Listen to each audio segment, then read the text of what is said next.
Thank you for tuning into One World News. In today's rapidly evolving political landscape, understanding the latest legislative developments and administrative changes is more important than ever.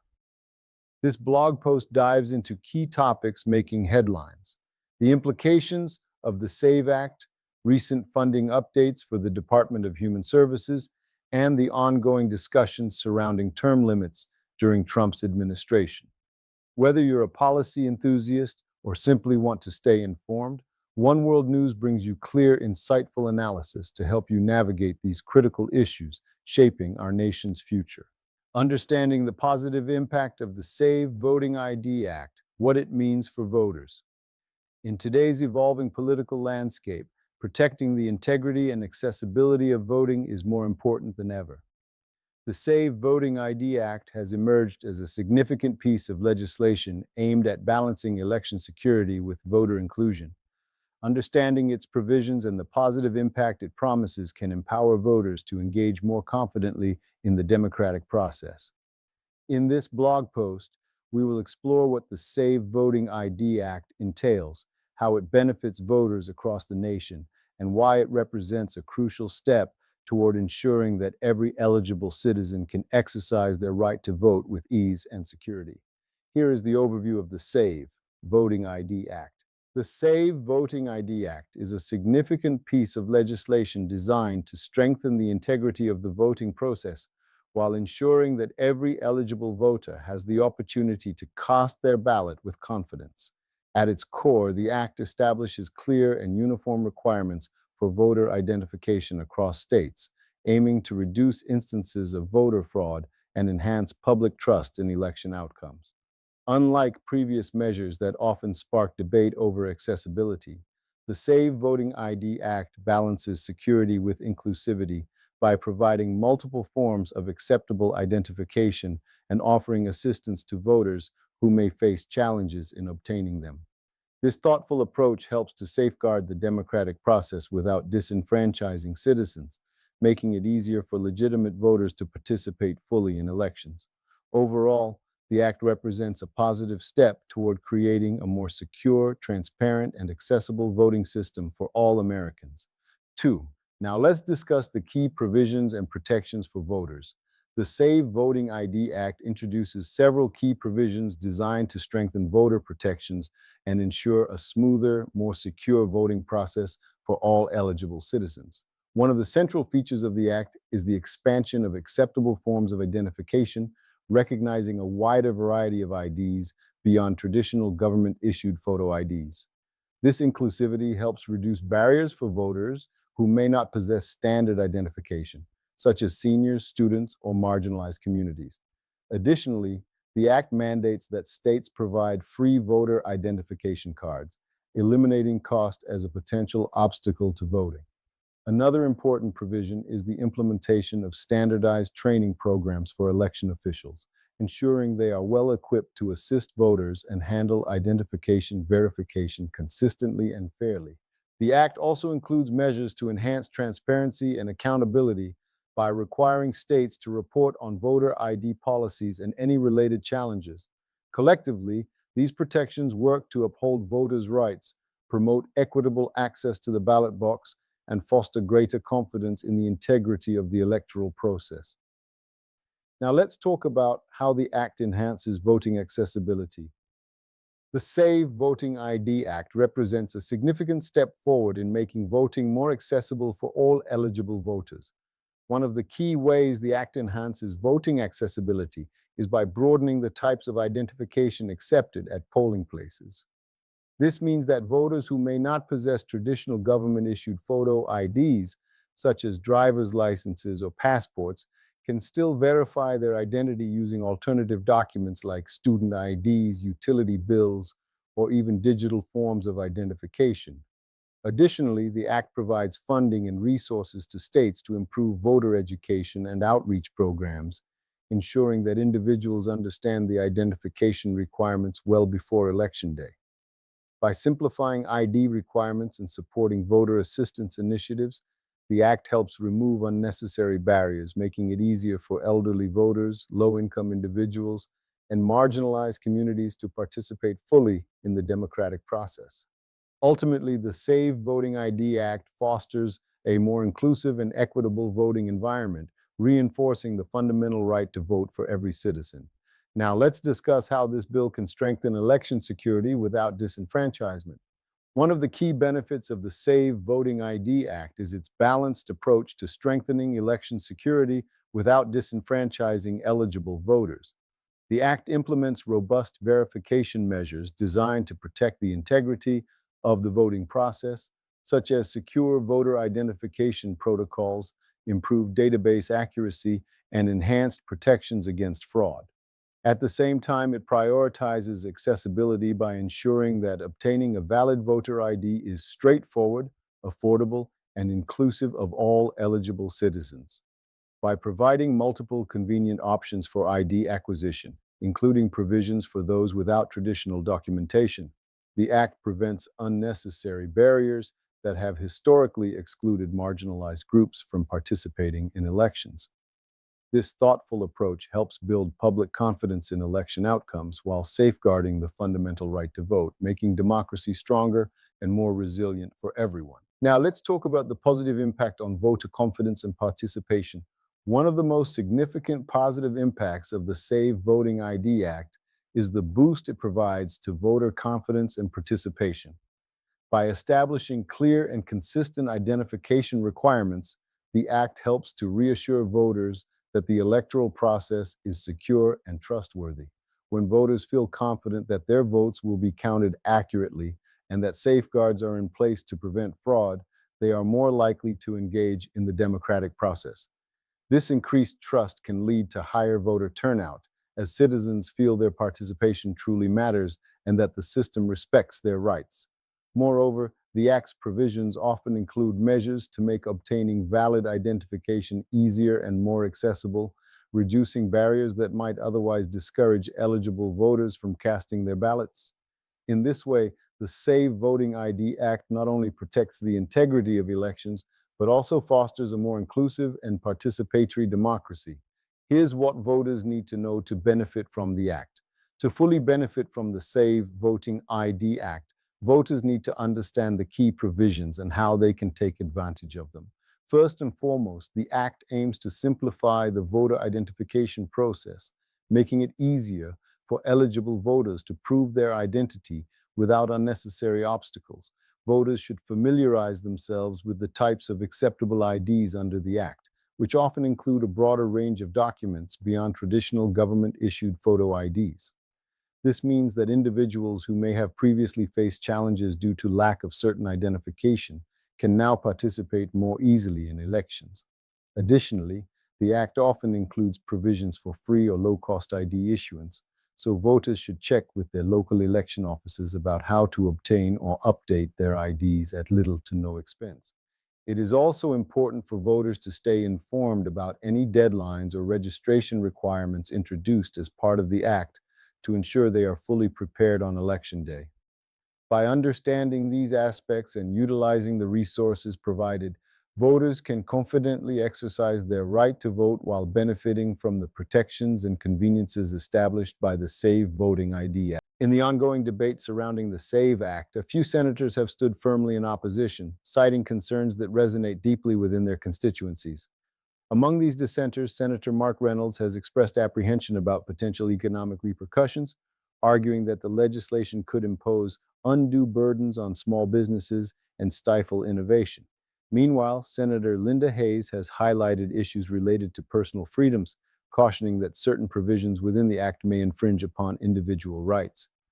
This block of resistance, though small, plays a critical role in shaping the discourse around the SAVE Act, compelling its proponents to reconsider and refine the bill's terms. Their refusal to vote in favor underscores the complexities of policymaking, where balancing public welfare with economic and civil liberties remains a delicate and often contentious endeavor. Watch this video showcasing senators who oppose the SAVE Act. It offers a fascinating glimpse into the complexities of legislative decision-making and the varied perspectives that influence policy debates. Watching these senators articulate their concerns reveals how factors such as political ideology, constituent interests, and interpretations of the bill's implications all play a role in shaping their stance. Rather than simply dismissing opposition as obstructionist, the video encourages viewers to engage critically with the arguments presented, highlighting the importance of understanding the nuances behind each senator's position. Whether their concerns focus on potential economic impacts, questions about the bill's effectiveness, or broader philosophical disagreements, this video serves as a valuable tool for fostering informed public discourse on legislation that affects many lives. Hey everybody, Tim Burchett. I saw where Mitch McConnell was blocking the SAVE Act this morning. I think it's partially just out of meanness. He doesn't like Trump, and Trump got him in office. Sadly enough, he helped him in that last race extensively. And that's one thing I value in this game is loyalty, and apparently he doesn't. But he's blocking the SAVE Act. And, or is he? Is it him or a staff member? Because, as you know, he's a lot like Joe Biden was in his last few days in office, or last years in office, last 4 years really. His cognizant level is diminishing daily. You know, I've always remembered we had a chairman of a committee, and I asked in committee. In our conference meeting, I asked if how much money was in this bill, and she responded, "I don't know. Next question." And I said, "No. How much money is in this dadgum bill?" And his immediately staffers were like, "You can't be asking that. You can't be asking that." Well, dadgummit, you know, this thing ain't supposed to be some retirement village. It's supposed to be the United States Congress and the Senate. But here's what it's turned into. And it is wrong. You've got staffers that are running this thing. The lady that I asked those questions of, it turns out for over 6 weeks, she never showed up and nobody knew where she was. But her staff kept running the office. And she was in a retirement village for people that were in cognizant decline, to put it lightly. And that's what's going on in Washington. You've got these staffers, again, that are too close to the lobbyists, too close to whatever, and they're running the show. And it needs to stop. I've called it out. I've called it out to our leadership, and they do nothing about it. But this is where we're at. The SAVE Act is stopped because Mitch McConnell. And he's got a staffer that's running his show, not him. So anyway, it's a pitiful state. You need to get a hold of our leadership and let them know this cannot continue. Cannot continue. Thank y'all for sending me here. Senate Majority Leader John Thune confirming the Senate will take up the Safe America Act when lawmakers return next week. Republicans say they've secured the simple majority needed to advance the bill after Maine Senator Susan Collins announced her support. They don't want voter ID because they want to cheat in elections. The legislation would require voters to show government-issued photo identification at the polls and proof of U.S. citizenship to register for federal elections. If you had voter ID, if you had proof of citizenship, they could never win an election, and they know that. But Democrats are lining up in strong opposition, warning the measure could disenfranchise millions of voters by creating barriers, particularly for married women. If y'all got married and changed your name, your birth certificate would not match your current name. Therefore, 69 million American women would no longer be eligible to vote. Republicans say the bill includes safeguards to address those concerns. You go and you can sign an affidavit that says, this is my driver's license. My name is Sarah Jones on my driver's license. Here's my birth certificate, Sarah Smith. I certify under penalty of perjury that I'm the same person. And we allow that. Senate Minority Leader Chuck Schumer calling the bill discriminatory, arguing it would hit low-income and minority voters hardest. Is like Jim Crow 2.0. They make it so hard to get any kind of voter ID. Although critics point out in 1996, Schumer argued strongly in favor of ID requirements for immigrants claiming welfare benefits. One way to prove you're a bona fide person who can have a job is to ask for a driver's license and a social security card. A Pew Research poll from August finding 83% of Americans support a photo ID requirement to vote. Thune says that level of support is why Republicans want Democrats on the record, even if the bill falls short of the 60 votes needed to clear the filibuster. The constitutional debate: is it legal to withhold ICE salaries? The ongoing constitutional debate surrounding immigration enforcement has recently taken a new turn, with questions arising about the legality of withholding salaries from Immigration and Customs Enforcement (ICE) agents. As ICE plays a controversial role in the enforcement of federal immigration laws, some policymakers and activists have proposed measures to freeze or withhold the pay of these agents as a form of protest or political leverage. But is such action legally permissible under the U.S. Constitution and federal law? In this blog post, we will explore the complex legal arguments, constitutional provisions, and potential implications involved in the question: is it legal to withhold ICE salaries? Whether you're a legal enthusiast, policymaker, or concerned citizen, understanding the nuances of this debate is crucial in today's charged political climate. Now, let's talk about the job description of ICE and its role in immigration enforcement.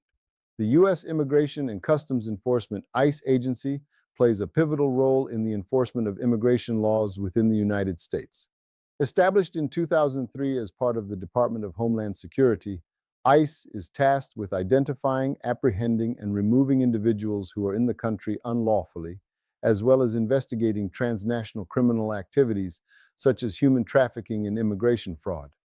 Its dual mission encompasses both enforcement and removal operations and homeland security investigations, making it one of the largest and most complex federal law enforcement agencies.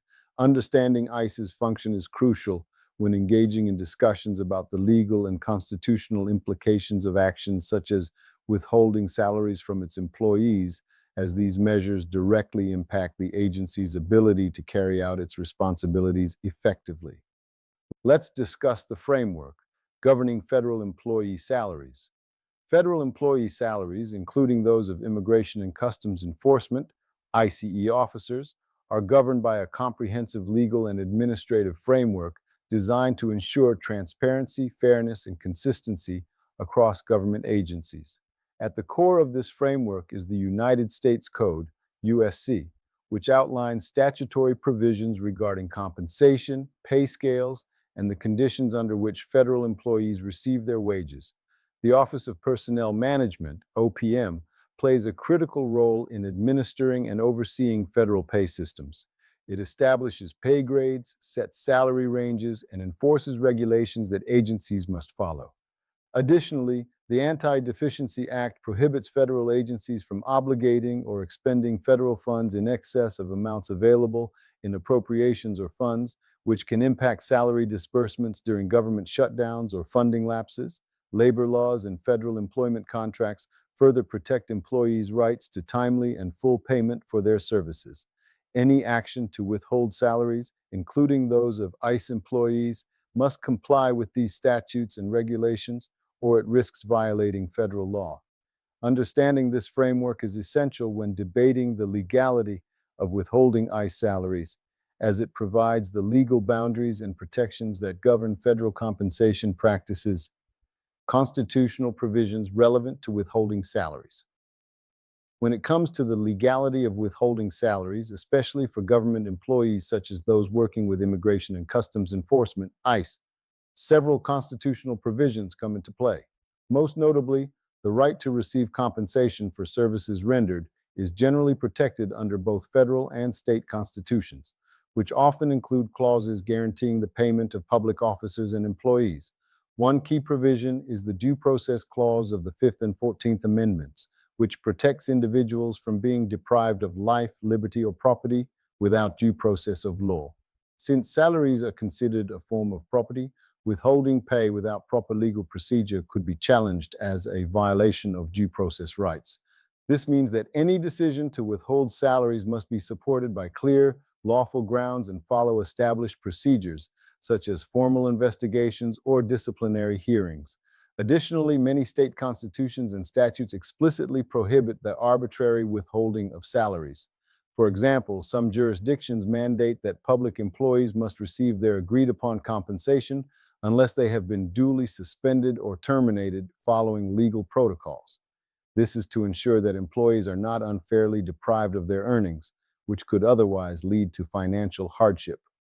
Moreover, the Anti-Deficiency Act at the federal level restricts the government's ability to make payments or obligations in excess of available appropriations, which can also influence how and when salaries are disbursed.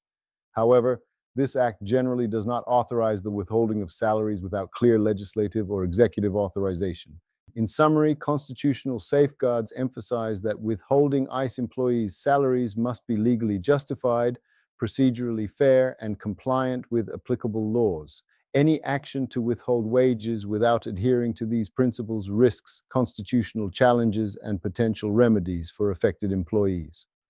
Understanding these legal frameworks is crucial for both policymakers and employees in navigating the complexities surrounding salary disputes in the public sector.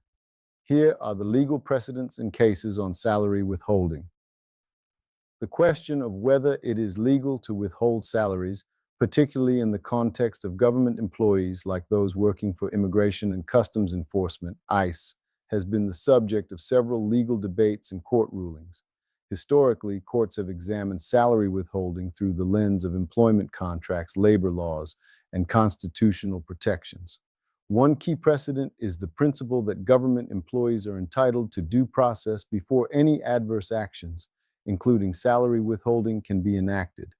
In Cleveland Board of Education versus Loudermill, 1985, the U.S. Supreme Court held that public employees must receive notice and an opportunity to respond before being deprived of property interests such as pay.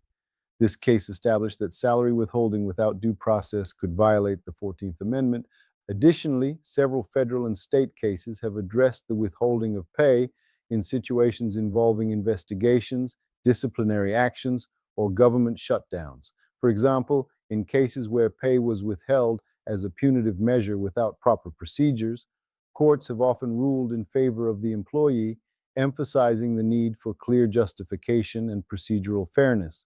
Moreover, statutes governing federal employees, such as the Anti-Deficiency Act, impose limits on how and when salaries can be withheld, especially in cases of funding lapses. These legal frameworks ensure that withholding salaries cannot be used arbitrarily or as a tool of political leverage. In summary, legal precedents consistently underscore the importance of due process and statutory compliance when it comes to withholding salaries. Any decision to withhold ICE salaries must therefore navigate these established legal standards to avoid potential constitutional and legal challenges. Arguments for and against withholding ICE salaries. The debate over whether it is legal or appropriate to withhold salaries of U.S. Immigration and Customs Enforcement, ICE employees, has sparked intense discussion, reflecting broader tensions about immigration enforcement policies. Supporters of withholding ICE salaries argue that it serves as a powerful form of protest against what they see as unjust or harmful immigration practices. They contend that by cutting off funding and withholding pay, it pressures the agency to reform or curtail aggressive enforcement tactics that may violate human rights or due process.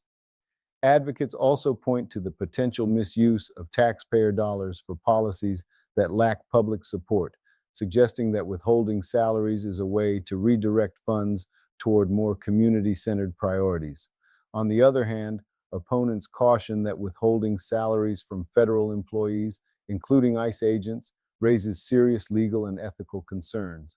Federal law generally protects the right of government employees to receive compensation for their services, and withholding pay could be considered a violation of their rights or even illegal under existing statutes. Critics argue that such actions could undermine the rule of law, disrupt agency operations, and set a dangerous precedent for politicizing federal employment. Additionally, they emphasize that any grievances with immigration policy should be addressed through legislative or judicial channels rather than by withholding pay, which could unfairly penalize individual employees for broader policy disputes. Ultimately, the question of withholding ICE salaries sits at the intersection of legal authority, ethical considerations, and political activism, making it a complex issue without straightforward answers. Understanding both sides of the argument is crucial for anyone engaged in the ongoing constitutional debate surrounding immigration enforcement. Now, let's take a look at the implications and future outlook of the debate. The debate surrounding the legality of withholding ICE, immigration and customs enforcement, salaries carries significant implications, both legally and politically. On one hand, withholding salaries raises complex questions about employment law, contract rights, and due process for federal employees. Such actions could set a precedent impacting not only ICE agents, but other government workers as well, potentially leading to broader labor disputes within federal agencies. Politically, salary withholding has become a flashpoint in the ongoing discourse over immigration enforcement policies, reflecting deeper divisions in public opinion and government priorities. Moving forward, the resolution of this debate will likely depend on court rulings and legislative responses that clarify the balance between accountability and employee rights. As the conversation continues, it remains critical to monitor how these decisions affect workforce morale, operational effectiveness, and the broader immigration enforcement landscape. Ultimately, the future outlook hinges on finding a legal and ethical path that addresses concerns without undermining the rule of law or the rights of public servants. The recent government shutdown has brought critical attention to the Department of Homeland Security, DHS, and the serious implications of it not being fully funded. Watch these revealing videos that capture the real-time impacts on DHS operations, from stranded Border Patrol agents struggling to monitor national security to TSA agents facing unpaid shifts, causing delays and frustration at airports nationwide. These clips offer a rare glimpse into the cascading effects a funding lapse has on both frontline workers and the public's safety. Beyond just bureaucratic jargon, the videos highlight how a shutdown disrupts vital services, undermines morale among critical personnel, and poses significant risks to national security. For anyone seeking to understand the tangible consequences of political gridlock, these footage pieces serve as a compelling and eye-opening resource. We are several days into a partial government shutdown, and there is no immediate end in sight. The shutdown is leading to a pause in funding for the Department of Homeland Security. And joining us now to discuss is Democratic Senator Ruben Gallego of Arizona, who is also a part of the Homeland Security Committee. Thank you for speaking with us tonight, Senator. So let's start with the partial government shutdown. Your colleagues in Congress and the White House have offered no signs of compromise over the funding of the Department of Homeland Security. Where do negotiations stand right now behind closed doors?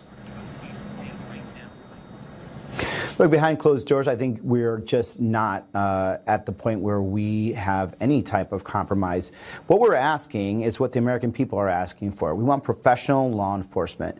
We want ICE and federal agents working with ICE to use search warrants for them to stop these overt city suppressions of our cities, for them to treat the localities with respect, to target criminals. And what we're getting back from this administration is they don't want to do any of that. They just want us to continue giving them money. And after seeing 2 Americans die in less than 2.5 weeks separation, that's not the place that I'm willing to go to. So what is your message to the federal workers who are working right now without pay?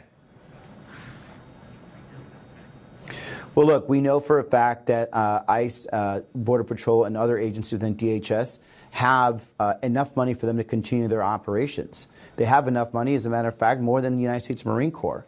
Let's just agree that we should continue to fund the Coast Guard, FEMA, TSA, for them to continue to do their work, because it is nonpartisan and is aligned with the goals and the understanding of what the American publics want. But what's happening with ICE right now, the fact that they're running amok among our cities, not respecting U.S. citizens, racially profiling, killing American citizens. Now they're opening up detention warehouses all over the country without any input from localities. This is a federal agency that is running amok. It needs to be reined in. The administration needs to understand that, need to come and work with us to align this agency with where the public wants. Because what they want, what they're seeing right now is not what they want. You've recently said that ICE is absolutely rotten right now. How do you think this topic is going to play into the midterms coming up? Well, I think it's going to play not very well for Republicans. You know, this is an issue right now that is on the negative side for Republicans and for Donald Trump. Americans are very clear, and this is why when we ran in Arizona, we were able to win the state, even though Donald Trump also won the state. They want a secure border. They got that from President Trump. What they don't want, though, is the chaos that was at our border and now our chaos in the streets. They don't want the racial profiling of Americans to be happening. They don't want targeting of children and separation of families. They don't want the warehousing of immigrants. They want professional, legal immigration enforcement, and they're not getting that right now. All right, let's talk about DHS funding. Doug Luzader with this piece, taking a look at what is all but certain going to lead in the next few hours into a partial government shutdown. Doug explains. Well, Capitol Hill is emptying out, and while talks may continue in the background, it looks like a breakthrough is a long way off. These are all the electronics or anything? Agents aren't leaving their airport checkpoints anytime soon, but after midnight, the TSA says it will stop paying 63,000 workers. FEMA and the Coast Guard also get cut off. The motion is not agreed to. The final chance to fund the Department of Homeland Security before tonight's deadline failed yesterday, blocked by Democrats who are holding out for changes in immigration enforcement. Today's strong vote was a shot across the bow to Republicans. Democrats will not support a blank check for chaos. We have to protect our law enforcement, very important. President Trump yesterday reiterated his concerns that some Democratic demands, including a ban on face masks for ICE agents, endangered law enforcement. I have proposed, and President Trump has concurred, that this surge operation conclude. And just hours before the vote, Border Czar Tom Homan announced an end to the immigration enforcement surge in Minnesota. But that wasn't enough to win over critics in Congress, and some questioned whether the shutdown would have much impact. There's absolutely no reason for workers to be furloughed because there's more than enough money to keep those organizations operating for the next couple of weeks. We got everybody? Okay, good. The Secretary of Homeland Security, Kristi Noem, though, said it was just a matter of time. How long would you continue to show up for a job that you're not being paid for? Now, it's possible that Congress could come back early if there's a deal, but as it stands, they're off all of next week. In Washington, Doug Luzader, Fox News. All right, let's bring in national politics reporter for the Associated Press, Meg Kennard. She's here with me. You know, Meg, as Doug said at the end of that piece there, Congress now leaving for, I believe it's 10 days or so. Does that mean it's off the table that we could see DHS get funded in the interim? What are the chances that that happens? I've always said that I'm not going to say never to just about anything, especially in this current political environment, but it is increasingly unlikely that we're going to see any movement on this issue, especially with Congress leaving town. And so therefore not being able to vote, even if there is a deal that goes through. That's what has to happen. That's what we saw last fall with the disconnect between the schedules for the Senate and the House. And then even though the Senate had passed a measure, having to wait until the House was back and could therefore send that to President Trump to end that record 43-day shutdown we saw last year. But this time also gives more for negotiation. Potentially, we could see the needle move if the president and those Democrats who have been making those demands on which there is so far no agreement are able to continue having discussions. But for now, the reporting is correct that those furloughs will begin to happen. There could be some missed paychecks depending on how long this goes on. But there is at least some cover for both sides on this point in that the tax cuts bill from last year did fund a lot of what we are seeing actually paying for CPB and ICE and other DHS agencies right now. And so to Republicans' point, they're saying the shutdown isn't really going to do anything financially because there is already funding in place due to that legislation for this agency. Understanding the impact of Trump's administration on congressional and Senate term limits. The topic of term limits for members of Congress and the Senate has long been a subject of debate in American politics, with advocates arguing it promotes fresh ideas and curbs entrenched power, while opponents warn it may sacrifice valuable experience and expertise. During Donald Trump's administration, discussions around term limits gained renewed attention, influenced by his outspoken views on political reform and governance. Understanding how the Trump administration impacted the conversation and policies surrounding congressional and Senate term limits is crucial for grasping the evolving landscape of American political dynamics. In this blog post, we will explore the key actions, proposals, and political shifts during Trump's tenure that shaped the debate on term limits and what this means for the future of legislative service in the United States. Let's take a look at the historical context of congressional and Senate term limits. The concept of term limits for members of Congress and the Senate has been a topic of debate in American politics for decades. Historically, the U.S. Constitution does not impose term limits on federal legislators, allowing members of the House of Representatives and the Senate to serve unlimited consecutive terms as long as they continue to be re-elected by their constituents. This open-ended tenure has often sparked discussions about the potential benefits and drawbacks of instituting term limits, with proponents arguing that limits can prevent the entrenchment of career politicians and encourage fresh perspectives, while opponents contend that experience and continuity are vital for effective governance. During the latter half of the 20th century and into the early 21st, several states attempted to introduce term limits at the federal level through ballot initiatives and legislation, but these efforts faced legal challenges. The landmark Supreme Court case, U.S. Term Limits, Inc. versus Thornton, in 1995, ruled that states cannot impose qualifications for prospective members of Congress stricter than those specified in the Constitution, effectively blocking state-imposed term limits on federal legislators. Against this backdrop, the Trump administration's stance and influence on the debate surrounding congressional and Senate term limits gained particular attention. While the administration itself did not enact term limits legislation, former President Donald Trump frequently voiced support for limiting terms, tapping into a broader populist sentiment that questioned the status quo in Washington. The historical context thus sets the stage for understanding how the Trump era both reflected and reignited discussions about the role and duration of service for elected federal officials, highlighting the ongoing tension between tradition and reform in American political institutions. Now, what is the Trump administration's stance on term limits? The Trump administration's stance on congressional and Senate term limits has been a topic of considerable interest and debate. While President Trump himself has not made sweeping legislative moves to impose term limits on members of Congress or the Senate, his rhetoric has often aligned with the broader populist call for political accountability and fresh leadership. Throughout his presidency, Trump expressed support for the idea that career politicians should not remain in office indefinitely, advocating for a system that encourages new voices and perspectives in government. However, despite this rhetorical support, there was no significant push from the administration to advance formal term limit legislation at the federal level. This cautious approach reflects the complex nature of implementing term limits, which would require constitutional amendments and widespread bipartisan support, both challenging prospects in the current political climate. Nonetheless, Trump's emphasis on political outsider status and disruption of established norms has contributed to renewed public discourse around the potential benefits and challenges of term limits in Congress and the Senate.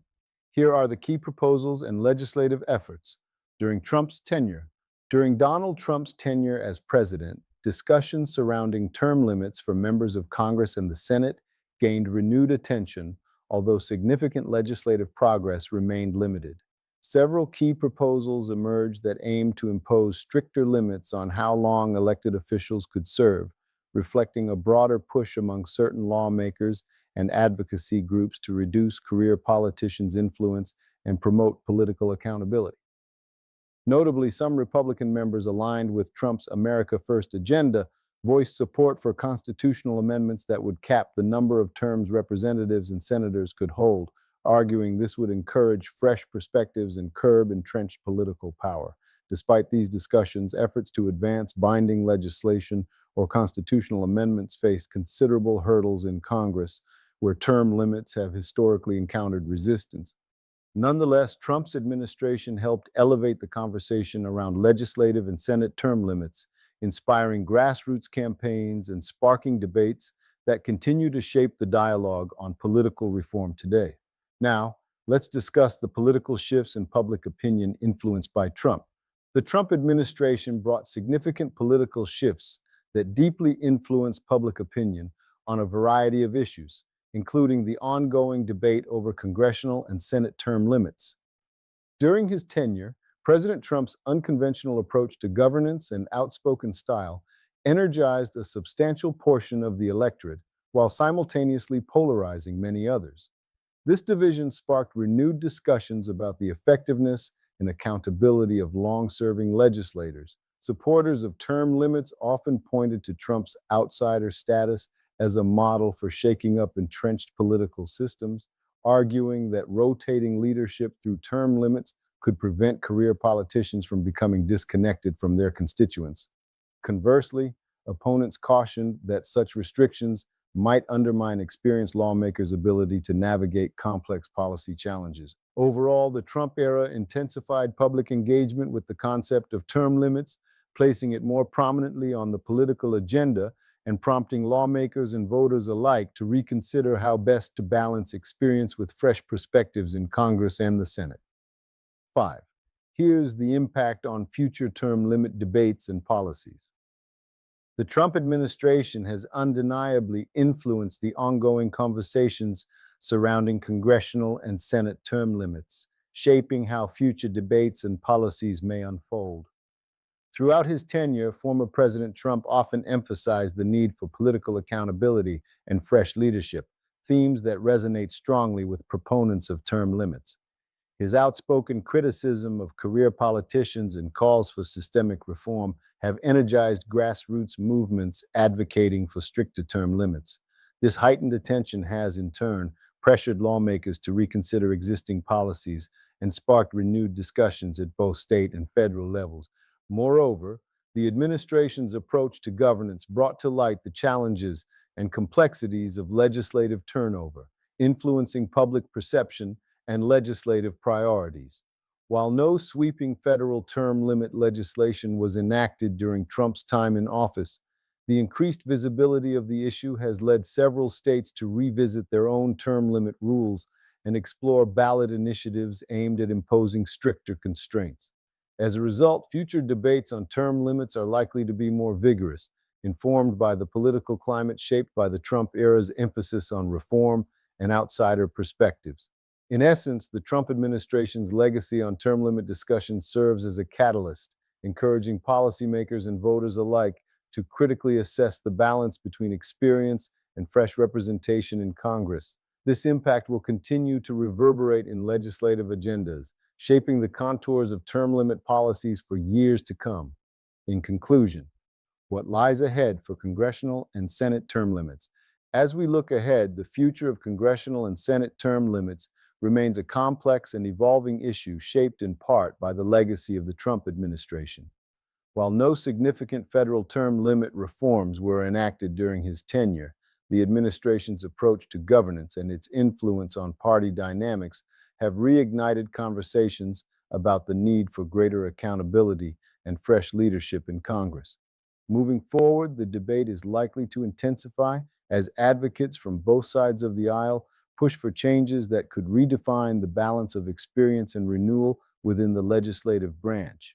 Ultimately, whether or not term limits gain traction at the federal level will depend on the political climate, public support, and the willingness of lawmakers to embrace reforms that challenge the long-standing status quo.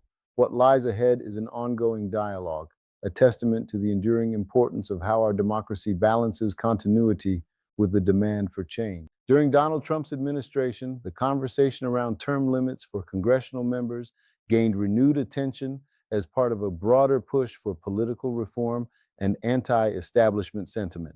Although Trump himself expressed support for term limits as a means to reduce career politicking and encourage fresh perspectives in Washington, concrete legislative progress on this front remained limited due to deep-rooted political complexities and the requirement for constitutional amendments.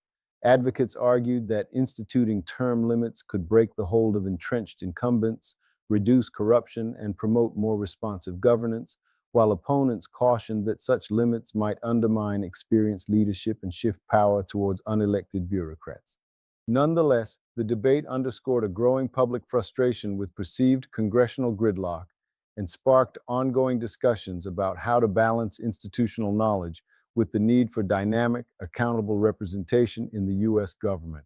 Watch these videos to hear sustaining and unsustaining arguments. There's another major announcement I'm going to make today as part of our pledge to drain the swamp. If I'm elected president, I will push for a constitutional amendment to impose term limits on all members of Congress.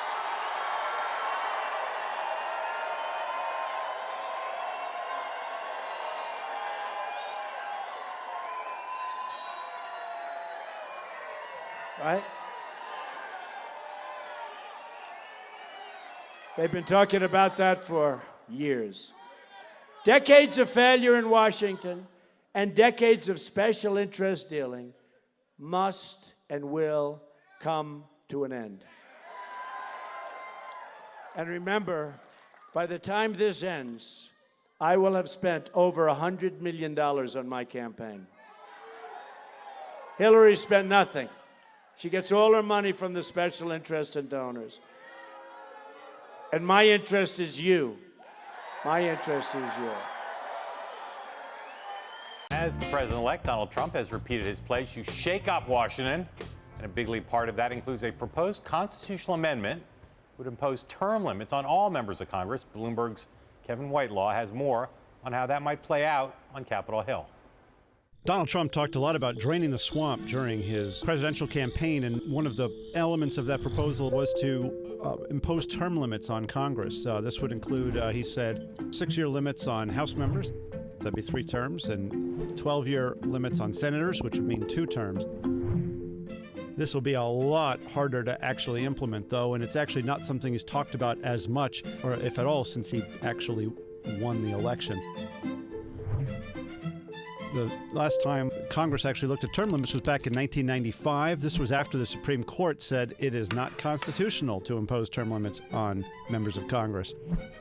The only vote that resulted in a majority fell well short of the 2/3 majority needed to actually advance the constitutional amendment to the Senate. Another similar result the following year, and it's never been tried since. Fact of the matter is, most members don't want term limits. Having said that, if he decides to make that one of his signature pushes and decides to go for the grassroots campaign, it might be pretty awkward for Republicans to ignore it.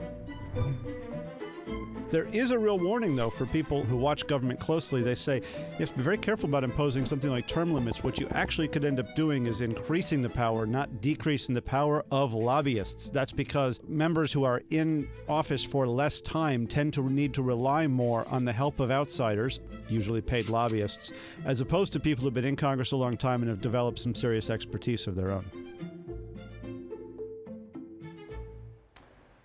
Donald Trump has also banned registered state and federal lobbyists from serving in his administration. For executive branch officials, Trump also has decreed a 5-year lobbying ban and a lifetime ban on advising foreign governments. Trump has also floated the idea of a government-wide hiring freeze. So, John, how do swamp draining advocates view these moves, and will they really make a difference? I don't know about what the swamp draining advocates think, but I know what I think. I think all the lobbying stuff is good. Are you pro-drain? I'm pro-drain, and I'm anti-lobbyist. I think all that stuff is great. I'm all for it.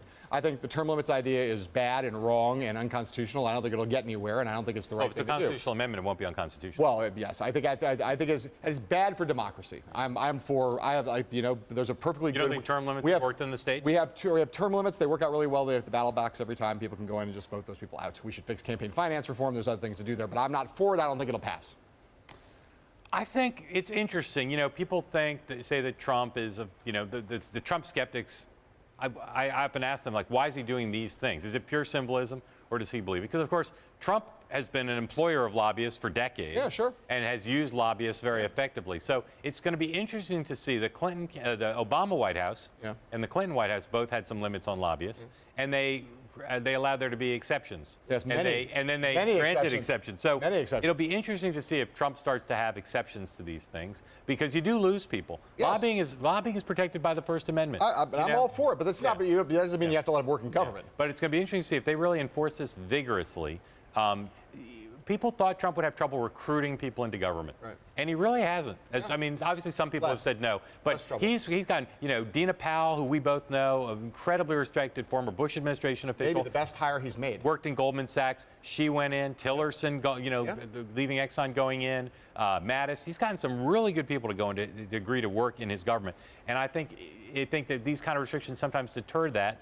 But in this case, he's getting good people, and that's good. Look, it doesn't. This stuff is small. Term limits will never pass. I'm a little bit less against it than you are, though I am against it.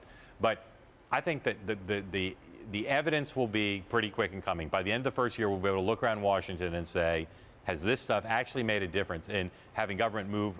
And the point of these, less towards special interests and more towards working class real Americans. We'll know after a year or less. I thank the chairman for convening this hearing, for the good work he and the committee are doing on a number of issues and our witnesses. I would just say, it seems to me there are 33 trillion reasons why we need a balanced budget amendment. Every state has to balance their budget, every county, every city, every township. Everybody has to balance their budget except the one entity that has the $33 trillion debt. So maybe we should just have a balanced budget amendment to the Constitution and just start tackling this huge problem. And maybe one of the ways to help in that effort is to limit the terms of the politicians who've created the $33 trillion debt. That seems pretty common sense to me. The good folks I get the privilege of representing back in the 4th District of Ohio, my guess is the vast majority of them would say that's pretty common sense. And so I appreciate the witnesses who are here today, the fact that we're talking about these issues, something that I think needs to happen and should have happened a long time ago. With that, I yield back. Thank you for tuning into One World News. We hope you enjoyed today's topics. Please do not forget to like, share, and subscribe.